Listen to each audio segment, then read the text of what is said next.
அண்மைச் செய்தி. இலாகா ஒதுக்கப்பட்ட நிலையில் சென்னை தலைமைச் செயலகத்தில் அமைச்சர்கள் பொறுப்பேற்றுள்ளனர்.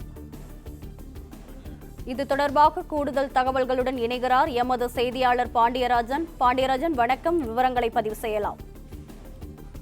தமிழகத்தில் புதிதாக பொறுப்பேற்றிருக்கக்கூடிய 9 அமைச்சர்களுக்கான இலாக்காக்கள் நேற்று அறிவிக்கப்பட்டது. தமிழ்நாடு முதலமைச்சர் உட்பட 10 பேருக்கான அந்த இலாக்காக்கள் என்பது ஒதுக்கீடு செய்யப்பட்டிருந்தது.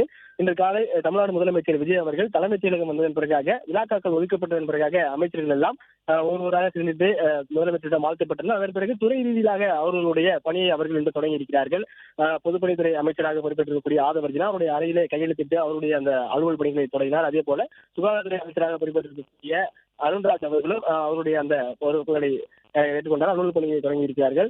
மொத்தம் 9 அமைச்சர்கள் செங்கோட்டையன், என் ஆனந்த் மற்றும் ராஜ்மோகன், கீர்த்தனா உள்ளிட்ட 9 அமைச்சர்களுக்கான அந்த இலாக்காக்கள் என்பது ஏற்கனவே சொல்லப்பட்டது. அதன் அடிப்படையில் அவங்க இன்று அலுவலகத்திற்கு வந்து அவர்களுடைய அலுவல் பணிகளை தொடங்கி இருக்கிறார்கள். பிளே ஸ்டோர் மற்றும் ஆப் ஸ்டோரில் இருந்து பாலிமர் செயலியை QR கோடு மூலம் பதிவிறக்கம் செய்யுங்கள்.